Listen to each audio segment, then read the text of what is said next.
Buenos días, todas y todos.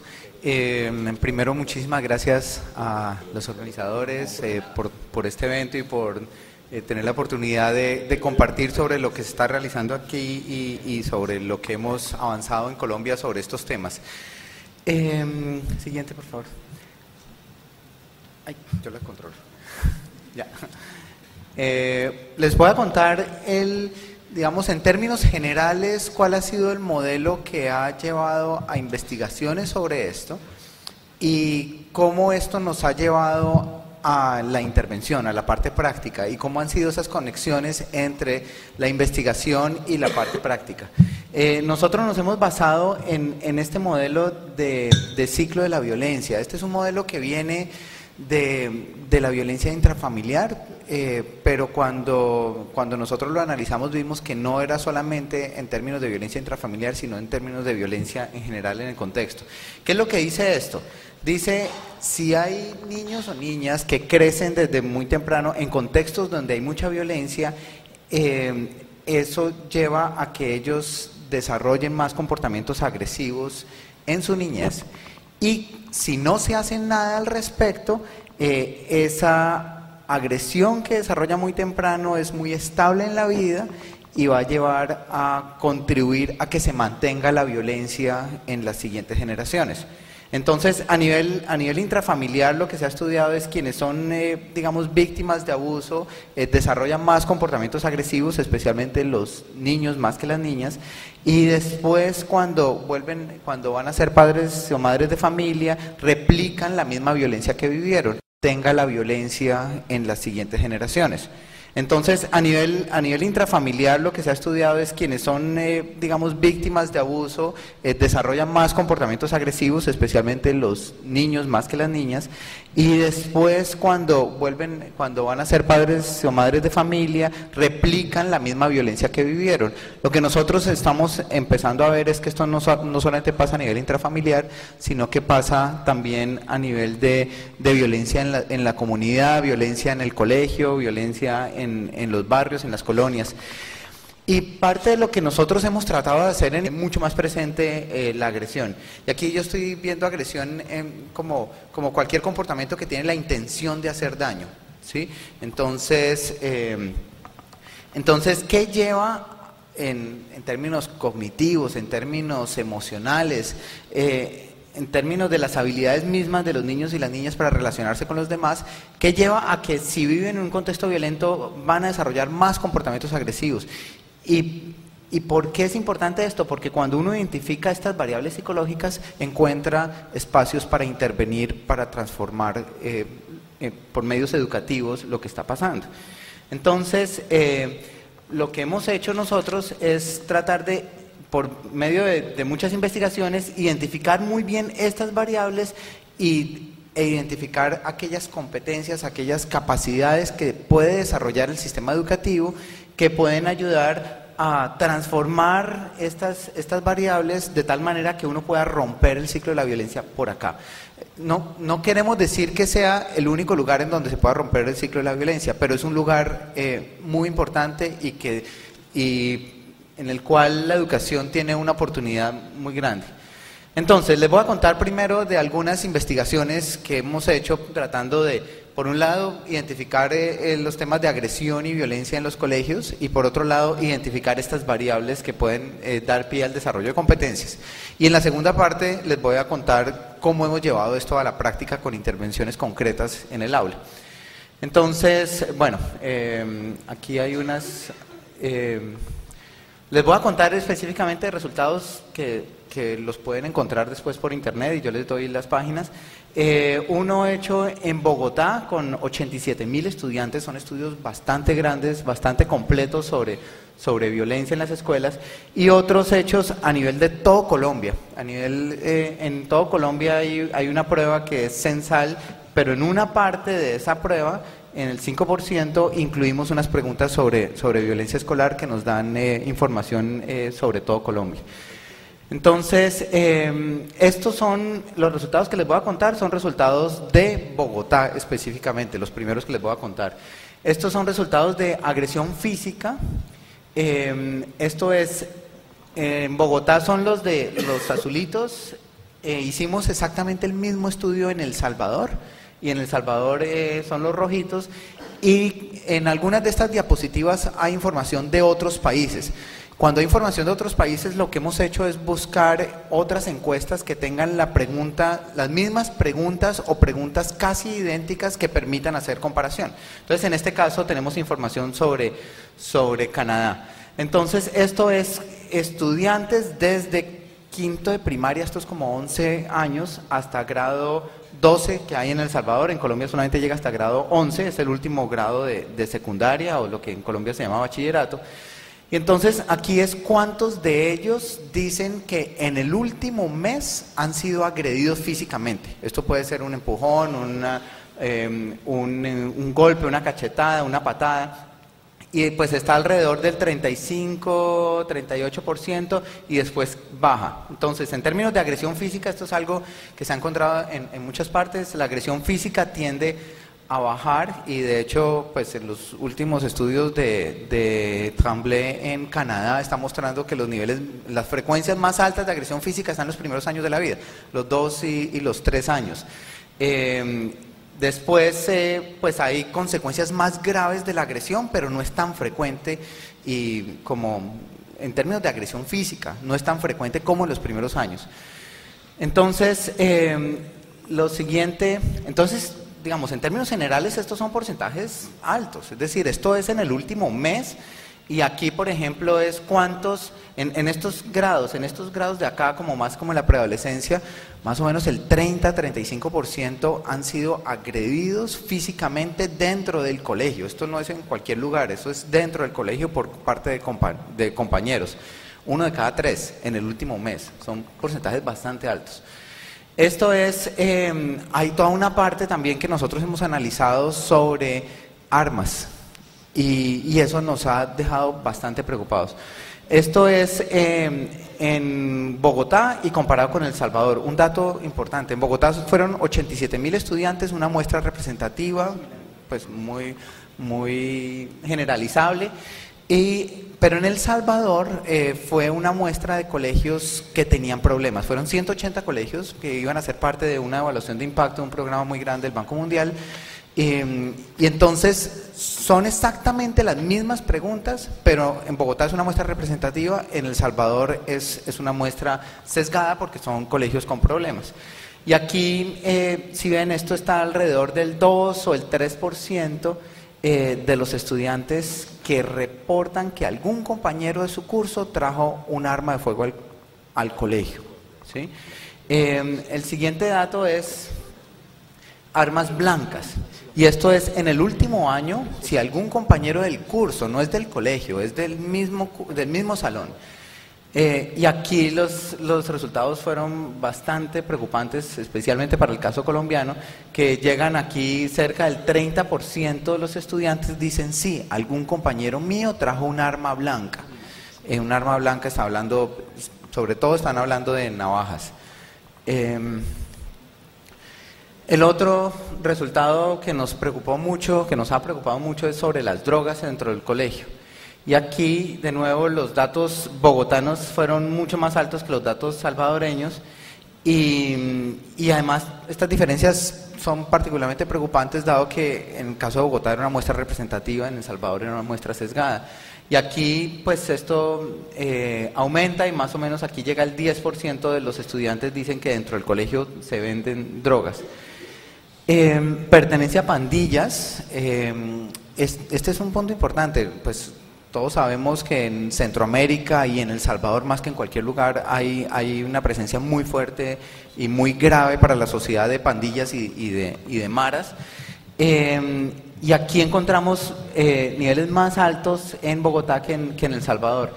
Un poco como hemos interpretado esto es, en Colombia ha habido un esfuerzo muy grande por ampliar la cobertura de los estudiantes. Eso ha hecho que muchos estudiantes se mantengan dentro del sistema educativo, a pesar de que también se estén involucrando actos delincuenciales. En El Salvador, los que se vinculan a maras y a pandillas estudiantiles muchas veces salen del colegio rápidamente. Entonces, Entonces, eso nos ha llevado a entender esas diferencias, pero de todas maneras son porcentajes bastante preocupantes. Estos son estudiantes que en su encuesta dicen, sí, yo pertenezco yo he pertenecido a una pandilla, ¿sí? En el caso de El Salvador era la pregunta de pandilla o mara. Y robos, ahora presentabas resultados sobre robos. Aquí en Bogotá estamos encontrando que es cerca del 56% de los estudiantes dicen que dentro del colegio fueron robados. Estos no son robos con violencia, estos son robos más en un momento de descuido, llega alguien y les quita algo. En El Salvador es un porcentaje de hecho más alto, pues porque en El Salvador estamos preguntando en el último mes solamente, pero uno lo compara con otros lugares. Exactamente la misma pregunta en Estados Unidos, pero preguntada por los últimos 6 meses, miren lo que da, ¿sí? Más o menos el 5%, 3, 4, 5% de los estudiantes dicen que los han robado dentro del colegio, mientras que en estos países estamos encontrando el 55, cerca del 50%. Y nosotros hemos hecho como investigaciones cualitativas para tratar de entender mejor estos datos y estamos encontrando, por ejemplo, que en los colegios en donde hay más robos hay una organización, es decir, no son robos aislados, son robos en donde los estudiantes de los grados mayores roban y rápidamente le pasan a las cosas para que las escondan los niños más pequeños, y porque a ellos no los van a buscar, y después se dividen lo que se ganan dependiendo de qué tanto se arriesgó para hacer el robo. Es decir, es algo que sí nos preocupa mucho en términos de los aprendizajes que están teniendo en el colegio y de el crimen organizado que está entrando a los colegios. Bueno, sobre bullying, nosotros los resultados en términos generales sobre bullying en el mes pasado, ¿sí? No es en cualquier momento, es en el mes pasado. Esto es cuántos, de aquí en azul, es cuántos dicen que fueron intimidados durante el mes pasado. Esto es quinto de primaria y aquí tiende a bajar. Esto de acá en verde es cuántos dicen, sí, yo lo hice, pues sí, y pues tiene todos los aspectos de la definición de bullying, que hay un desbalance de poder, que es algo repetido y sistemático. Y esto de acá es cuántos dicen, sí, en mi clase pasa. ¿Sí? Yo sé que en mi clase esto se está presentando y se presentó durante el mes pasado. Aquí hay algo que nos parece importante tener en cuenta. Aquí hay una disminución desde quinto de primaria hasta grados 11 en cuántos dicen haber sido víctimas de bullying en el último mes. Lo que hemos visto es que no es que disminuya la cantidad de bullying que hay en una clase. Lo que pasa es que entre más se va avanzando, el bullying se va focalizando en aquellas que son más vulnerables. Entonces, mientras en primaria el bullying puede ser como bastante general, es decir, puede haber unos cuantos que son muy agresivos y están maltratando a muchos. En secundaria ya no, ya se focalizan en aquellos que son solos, que no tienen amigos, que están, digamos que pueden ser nuevos, que están en una situación de mayor vulnerabilidad que los demás. Pero en términos generales, el bullying no es que disminuya así, sino que de hecho es más parecida a esta curva así, ¿sí? Aquí miramos los datos de la Organización Mundial de la Salud, que tiene unas preguntas sobre bullying y hay hay distintos periodos en donde mira, y aquí hay uno donde ha ocurrido 2 o 3 veces en el último mes, que es como el periodo comparable con los datos que tenemos nosotros, y los datos en Colombia, para los datos nacionales son estos de acá, estos para niños, esto para niñas, y en Bogotá nos dio estos son los datos para niños, estos son los datos para niñas. En general, si ven, este es el promedio de los 35 países en donde la Organización Mundial de la Salud hizo este estudio. Aquí no están todavía los datos de Chile y de Guyana que mencionaste ahora, pero aquí los datos son más o menos el doble, es decir, pues datos bastante preocupantes. Y otro que no se ha estudiado mucho, pero pues que nos parece muy relevante en la encuesta que hicimos en Bogotá, la de 85.000 estudiantes, 87.000 estudiantes, les preguntamos, ¿en la última semana algún profesor suyo lo ha insultado, haciéndolo sentir mal? Y estos son datos en Bogotá y datos en El Salvador. Esto es de la última semana y son alrededor del 15% de los estudiantes, un poco más alto en El Salvador que en Bogotá. Dicen sí, durante la última semana un profesor me ha insultado.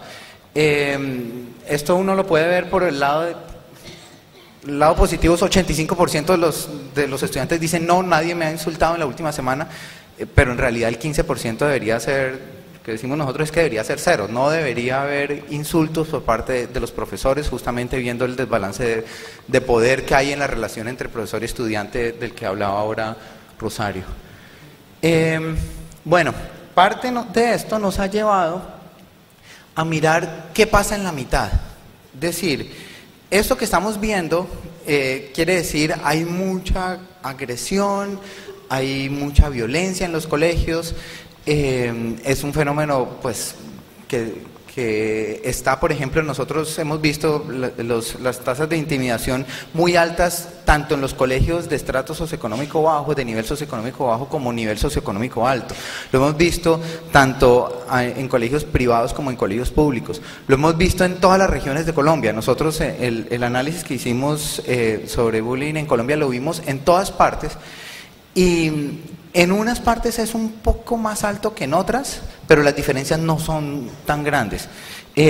Las diferencias están, el nivel de bullying es más alto en donde hay conflicto armado. Como saben, Colombia sigue, ya lleva más de 4 décadas en un conflicto armado muy duro, muy grave, y hay unas zonas en donde eso ha estado más presente que en otras. En esas zonas en donde hay más enfrentamientos entre guerrilla, paramilitares y el ejército, justamente en esas zonas el nivel de bullying es más alto. Y la otra es una variable socioeconómica, y no es pobreza, ni tampoco riqueza, es inequidad.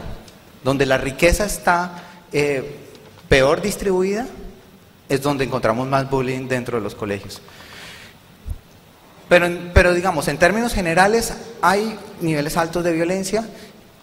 En aquellos colegios en donde hay violencia por fuera, es decir, a nivel como comunitario o a nivel familiar, hay más agresión por parte de los niños. La siguiente es tratar de entender cuáles son esas variables que pueden explicar que aquellos que viven en contextos más violentos, en sus relaciones cotidianas, sean más agresivos. E hicimos aquí un análisis bien interesante, mirando estas variables que hay acá. Violencia en el barrio. El barrio, no sé si en Chile se dice barrio o colonia, ¿sí? Como a nivel comunitario, ¿sí?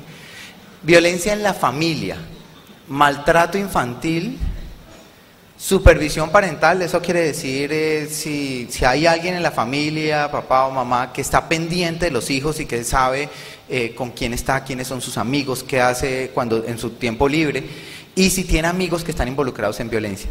Todas estas variables están relacionadas con esta que hay acá, que es qué tan agresivo es el niño o la niña, ¿sí? Todas, ¿sí? Lo que nosotros queremos ver es qué explica esta relación entre estas variables y esta de acá, ¿sí? Entonces, una de las que explica es creencias agresivas. Creencias agresivas es como creer que la agresión a veces está bien, que está bien golpear a quien lo golpeó a uno primero, ¿sí? Que no es tan grave, ¿sí? Que si alguien dice algo malo sobre mí o sobre alguien de mi familia, yo tengo todo el derecho de agredirlo.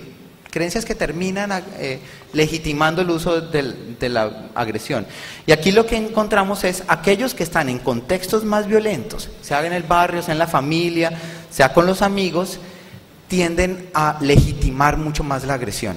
Y si legitiman más la agresión, son más agresivos, ¿sí? La siguiente, manejo de la rabia. Esto es, y aquí la relación es negativa. Los que están en contextos más violentos, justamente a ellos les cuesta mucho más trabajo manejar su rabia. Y cuando les hacen algo, reaccionan de una manera mucho más fuerte, más incontrolados y pues responden con agresión, ¿sí?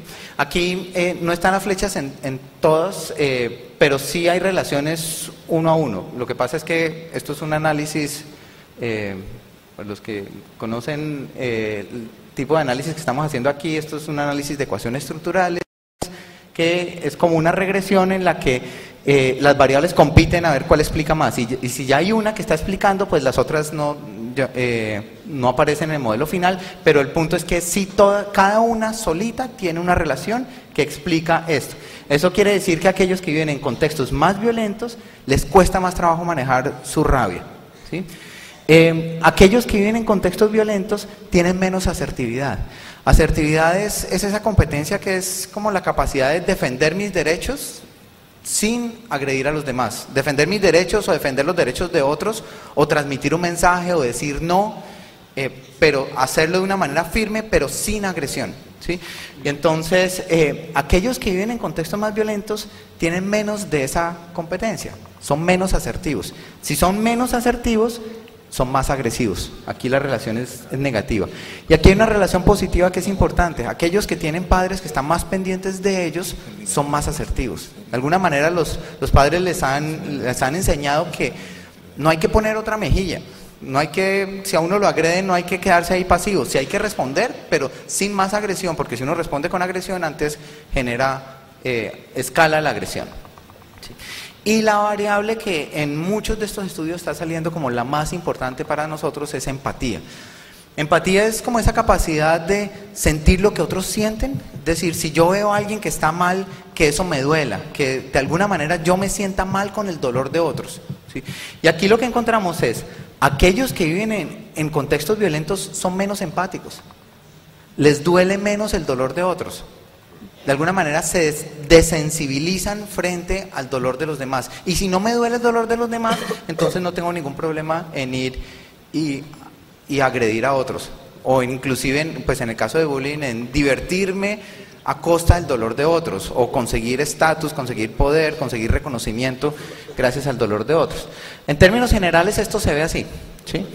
Entonces aquí estas son las variables que yo les digo que en varias investigaciones hemos estado como detrás de estas, tratar de identificarlas bien. ¿Por qué? Porque todas estas pueden ser enseñadas.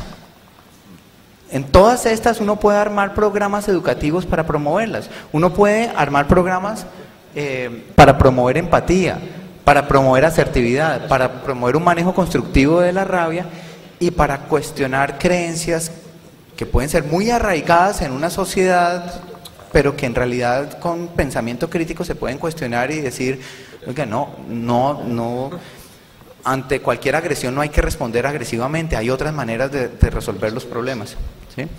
Y yo no quiero decir que no haya que trabajar aquí, claro que hay que trabajar acá, claro que hay que disminuir la violencia en el barrio, en las familias, hay que disminuir el maltrato infantil, hay que promover que los padres están más pendientes de los hijos, todo esto hay que hacerlo. Lo que pasa es que además de esto, a nivel educativo se puede trabajar en todo esto y no hay que esperar a que se acabe la violencia en las comunidades para hacer esto. Uno puede ya mismo armar programas para promover esto.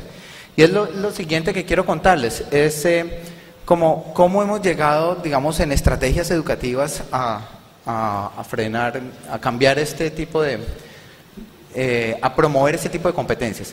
Aquí me voy a saltar esto para centrarme en el programa que hemos estado desarrollando que se llama Aulas en Paz y pues al final les voy a dejar una dirección donde pueden encontrar información específica sobre el programa.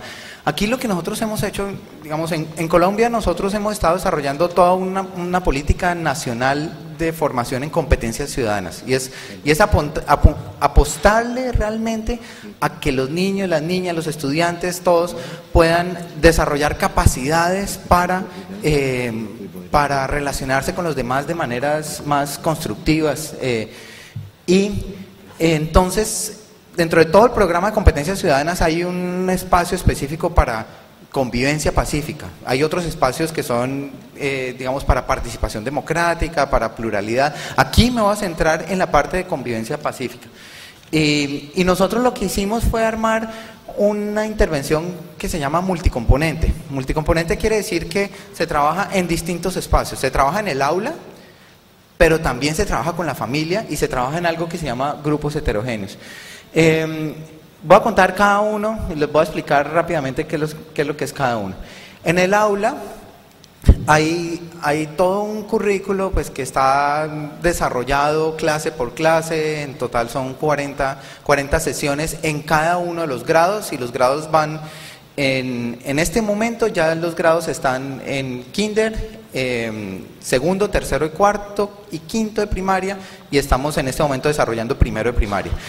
Y trabajamos en un espacio específico que se llama Dirección del Grupo, y en ese espacio trabajamos específicamente sobre desarrollo de competencias ciudadanas para la convivencia, ¿sí? Y también trabajamos en la clase de lenguaje, y en la clase de lenguaje lo hacemos de tal manera que se pueda integrar la formación en el área académica y en competencias ciudadanas, y eso es algo que ha venido promoviendo el programa de competencias ciudadanas en Colombia, que desde todas las áreas académicas se puede promover la formación ciudadana, desde matemáticas, desde arte, desde educación física, ciencias, en todas. Y en este caso entonces nos concentramos en lenguaje. Y también trabajamos con familias. Y con familias hacemos talleres con padres de familia, en donde invitamos a los padres de familia que vayan al colegio, y allí trabajamos las mismas competencias que están trabajando los estudiantes, de tal manera que haya más coherencia entre lo que pasa con lo que están aprendiendo los estudiantes en el colegio y lo que pasa en sus casas. Aquí pues en Colombia pasa algo que yo he visto en muchas partes. Cuando uno hace talleres para los padres de familia, ¿quiénes vienen? ¿Nadie? ¿Dice alguien por ahí? Muchas veces vienen las mamás, no vienen los papás, y las mamás de los que tal vez menos lo necesitan, ¿sí? Las familias de los que más lo necesitan no vienen nunca a esos talleres. ¿Sí pasa lo mismo acá? Sí. Entonces lo que nosotros hacemos es hacer visitas a esas casas, ¿sí? Y aquí es donde entra la prevención secundaria. Digamos, todo esto que le hemos contado aquí es prevención primaria, en el sentido en que queremos llegar a todos. Esto es una propuesta, digamos, para todos los estudiantes y todas sus familias. Pero hay algunos que necesitan más apoyo, ¿sí? Y esos los identificamos a comienzo de año. Es el 10% de los niños que tienen más problemas de agresión. Y ese 10% le hacemos visitas a las casas, ¿sí? 4 visitas a cada familia por año, ¿sí? Y hacemos llamadas de seguimiento, llamadas cada 2 semanas más o menos, hacerle como un seguimiento sobre cómo van los problemas, cómo les ha ido implementando las estrategias que les enseñamos durante la última visita. Y tenemos otro componente que es el de grupos heterogéneos. Este es un componente que viene de un programa muy exitoso de Montreal, en Canadá. Y aquí lo que hacemos es crear grupos pequeños, que son de 6 niños o niñas, ¿sí?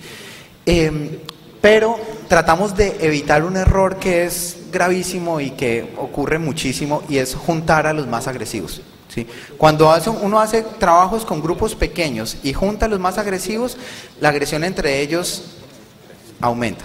Empiezan a reforzarse su comportamiento agresivo, empiezan a retarse, y pues nosotros hemos visto casos en donde básicamente está creándose una pandilla allí. Y realmente el efecto es completamente negativo.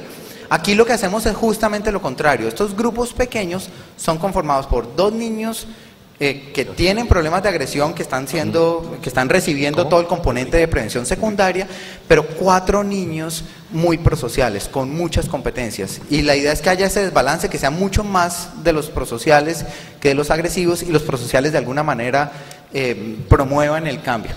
Y en 5 minutos les voy a contar como qué hemos encontrado hasta ahora de esto. Nos hemos concentrado en 2 grandes temas de la convivencia, ¿sí? El tema del conflicto y el tema del bullying. Y pues como explicaba Rosario hace un rato, son temas distintos, que a veces se confunden, pero en realidad hay que verlos como temas bien distintos. Distintos en el sentido en que cuando uno está hablando de conflictos, está hablando de conflictos entre algunos que tengan más o menos el mismo nivel de poder, ¿sí? Y el conflicto no es negativo. Lo que es negativo es que a veces se maneje con agresión o con violencia, ¿sí? El conflicto hay que antes aprovecharlo como una oportunidad de aprendizaje. Frente al bullying, el bullying no es constructivo, es destructivo, hace daño, y hay un desbalance de poder, y lo que hay es un abuso de ese poder. Entonces las estrategias para manejarlo son bien distintas.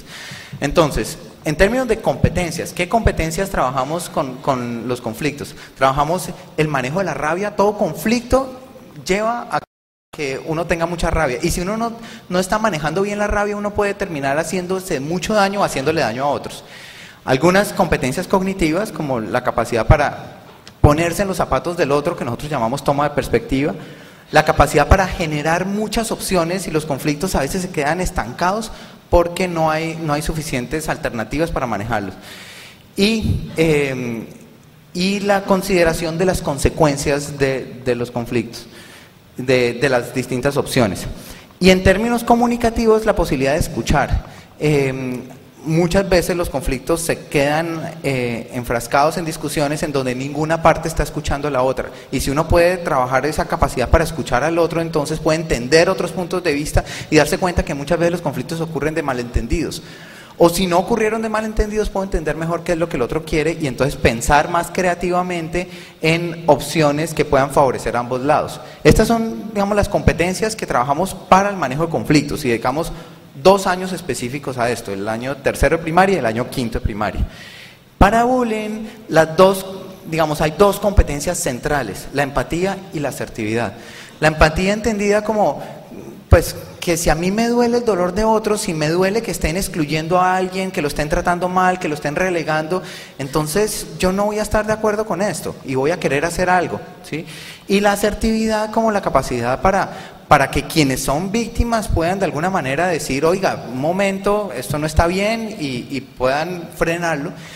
Pero sobre todo, y digamos el gran énfasis que nosotros le hemos puesto a todo el programa es lo que Rosario antes mencionaba como los espectadores, los observadores. El bullying depende muchísimo de esos observadores. Y los casos que hemos visto, por ejemplo, los análisis que ha hecho Deborah Pepler en Canadá, lo que ha mostrado es que cuando los observadores intervienen y dicen, no, ya déjelo tranquilo, el bullying para inmediatamente. Pero si los observadores se ríen o mandan cualquier señal de aprobación, el nivel de agresión aumenta. Entonces aquí es estas competencias pensadas en gran parte para aquellos que están allí y que puedan sentir empatía por quien está excluido, o que puedan desarrollar una asertividad que les permita a ellos, que son observadores y que usualmente no harían nada o se quedarían de pronto riéndose, observando así pasivamente, que intervengan para frenarlo, pero sin recurrir a la agresión. Y lo otro que hay es desarrollo de pensamiento crítico para cuestionar creencias que están muy difundidas en la sociedad pues que terminan legitimando esto y diciendo, no, esto no es tan grave, ¿sí? ¿Tengo tiempo para contar? ¿No? Bueno, les dejo estos. ¿Sigo? Bueno, me faltan 5 minutos para contarles algunos resultados que hemos tenido en este momento. Hay hemos tenido distintas fases de elaboración del programa, ¿sí? En una primera fase, que fueron 3 años, estuvimos en pequeña escala, y esto que les voy a mostrar es todavía la pequeña escala. En este momento, dado los resultados de esta pequeña escala, nos fuimos a una escala mucho más grande y estamos trabajando en distintas partes de Colombia, y la semana pasada empezamos en México, entonces está en expansión en este momento. Este es un análisis de los 4, en una clase de 40, en un colegio con altos niveles de violencia, uno de los colegios más duros de Bogotá. Hicimos la implementación del programa durante 9 meses. En febrero era antes de que empezara, en junio estaba en la mitad y en octubre ya el programa estaba muy avanzado. Estos son niños y niñas de segundo de primaria. Y hicimos un análisis como muy a fondo, cualitativo, etnográfico, donde había una antropóloga haciendo notas de campo todo el tiempo. Y esto es un análisis con base en 100 horas de observación. Entonces, estos son los 4 que en esa clase quedaron como el 10% de los que tenían más problemas de agresión.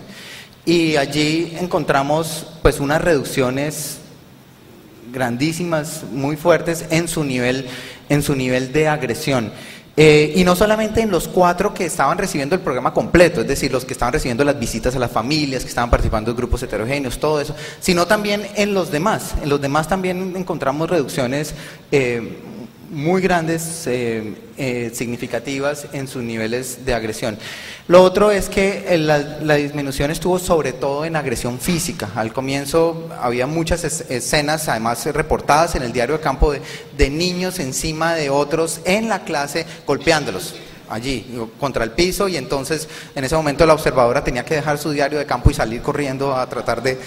Y era muy difícil, son situaciones muy duras, ¿sí? Al final las agresiones que quedaron eran más de tipo, las que quedaron eran más de exclusión, ¿sí? En términos de comportamientos prosociales, como consolar, ayudar, cooperar, este tipo de comportamientos, al comienzo eran muy pocos. Entonces, inclusive, mire, aquí son 100 horas en total, en cada bloque era como 33 horas. Entonces, aquí Mariana, por ejemplo, tenía 0 comportamientos prosociales en 33 horas de observación, ¿sí?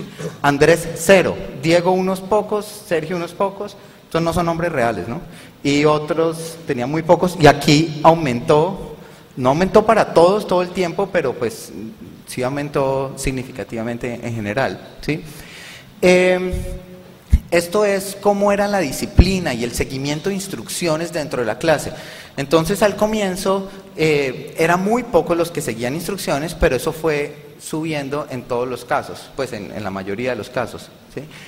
Y interrupciones en la clase por indisciplina, también, pues al comienzo eran muchos, y después eso bajó. Entonces, por ejemplo, uno de los resultados cualitativos, en enero, en el diario de campo que tenía todos estos resultados, decía: nuevamente se repitió la escena de la profesora con la mano levantada durante varios minutos hasta que algunos levantaron la mano. Eso es una señal de silencio. Levantar la mano y cerrar el puño es una manera de pedirle a la clase que todos estén en silencio, y en realidad eran varios minutos seguidos con la profesora allí y los estudiantes no la escuchaban.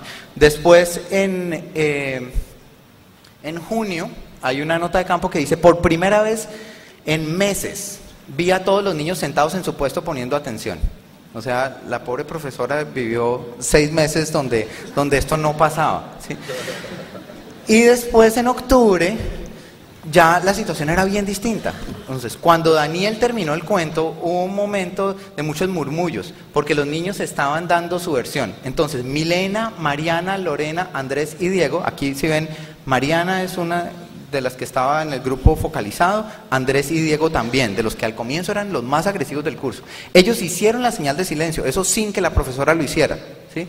Pronto los demás lo siguieron y el salón volvió a quedar en silencio, ¿sí? Y el último resultado que quiero presentar es, hicimos un análisis sobre cuántos amigos tenían ellos, cuántos decían que en su clase tenían amigos, y al comienzo pues eran muy pocos. En promedio cada uno nombraba 2 personas como sus amigos, y eso subió a 14 y eso subió a 21. Fuimos al salón de al lado, en el salón de al lado al final fueron solamente 7, entonces no es solamente porque fueran conociéndose más, sino algo estaba pasando allí. Y el cambio más radical fue con los 4 que eran los que tenían más problemas de agresión.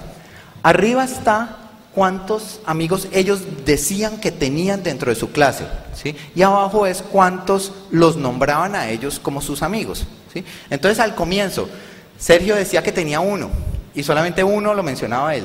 Diego decía que tenía 1 y solamente 1 lo mencionaba a él. Lo que nosotros suponemos es que son: Diego mencionaba a Sergio, Sergio mencionaba a Diego y no más. Aquí, el caso de Andrés es muy triste porque decía: yo no tengo ningún amigo. Y tenía razón, no tenía ningún amigo, ¿sí? Y Mariana mencionaba 3 y la mencionaban 2. Pues el cambio es radical. Aquí subió a 9 y después subió a 21, a 16, 26, 21, 38. En una clase de 40, quiere decir, nombró a 38 de los 40. Y lo más impresionante fue que muchos los empezaron a nombrar a ellos. Es decir, aquí hubo una integración a la clase, y la integración fue liderada por los más prosociales a través del desarrollo justamente de estas competencias que les permitían relacionarse de maneras más pacíficas. Y el cambio fue especialmente fuerte en aquellos en donde los padres participaron, recibieron las visitas, desarrollaron las competencias y fueron coherentes con el desarrollo de las competencias que buscábamos en los niños y las niñas. Bueno, qué pena haberme pasado el tiempo. Muchas gracias.